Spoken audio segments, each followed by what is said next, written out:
পাহাড় আর জঙ্গলে ঘেরা ছোট্ট এক গ্রামে থাকত লীরা, একটি দয়ালু, সাহসী আর কৌতূহলী মেয়ে।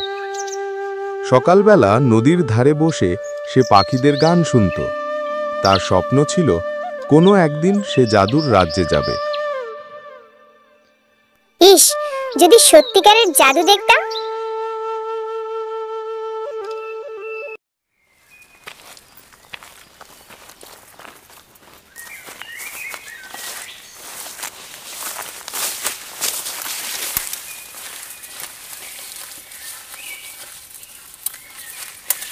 এক বিকেলে লীরা নতুন পথ ধরে হাঁটতে হাঁটতে একটি গুহার মুখ দেখল। ভিতর থেকে একটা নীল আলো যেন তাকে ডাকছে।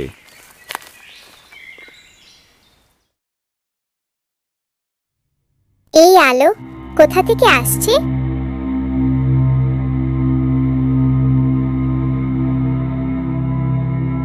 ঠিক মাঝখানে পড়ে আছে ধুলোমাখা রূপালী প্রদীপ। আলো ঘূর্ণি থেকে আবির্ভূত হল এক অপূর্ব নীল পরী। তার ডানায় তারার ঝিলিক, মুখে কোমল হাসি। লীরা, তুমি আমাকে মুক্ত করলে, আমি তোমাকে দেব 3টি ইচ্ছা। আমি কি সত্যি 3টে ইচ্ছা বলতে পারবো? হ্যাঁ, তবে মনে রেখো, ইচ্ছা যেন হৃদয়ের ভালোবাসা থেকে আসে। লীরা গ্রামের কথা ভাবল। সে জানে অনেক সময় খাবার কম পড়ে। লীরা হাত জোর করে বলল, আমাদের গ্রামে যেন কখনো খাবারের অভাব না হয়। হোক তোমার ইচ্ছা।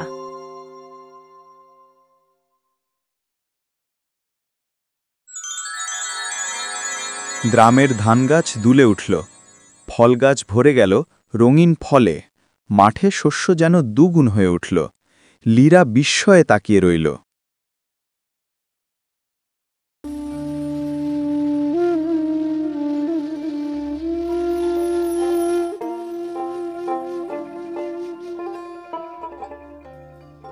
আমি চাই জঙ্গলের সব প্রাণী যেন সুখে থাকে, কেউ যেন তাদের কখনো কষ্ট না দেয়। তোমার হৃদয় সত্যিই বড়, লীরা।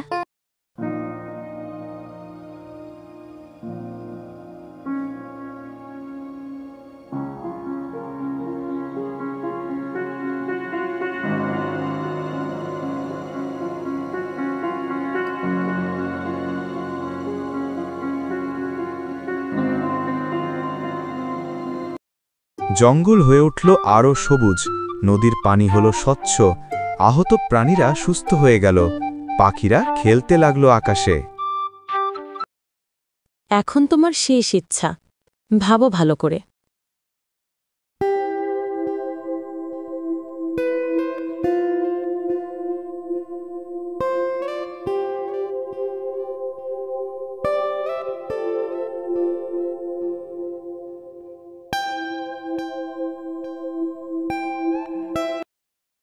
পরী, আমি চাই তুমি আর প্রদীপে বন্দী না থাকো। তুমি স্বাধীন হয়ে সকলকে সাহায্য করো। এত বড় ইচ্ছা, আমার মুক্তি? হ্যাঁ, তুমি স্বাধীন হও। লিডারের নিঃস্বার্থ ইচ্ছা পরীর হৃদয় স্পর্শ করল। পরী ধীরে ধীরে হাত বাড়িয়ে একটি নীল আলোর ফুল বানাল। লীরা, এই নীল জাদুর ফুল তোমাকে সবসময় রক্ষা করবে। তুমি ছোট হলেও তোমার হৃদয় পৃথিবীকে বদলে দিতে পারে। লীরা সেই জাদুর ফুল বুকে জড়িয়ে গ্রামে ফিরে গেল। সেদিন তার গ্রাম পেল সুখ, বন পেল শান্তি, আর লীরা পেল এক চিরকালের বন্ধুর আশীর্বাদ। সত্যিকারের জাদু থাকে দয়ালু হৃদয়ের ভেতরে।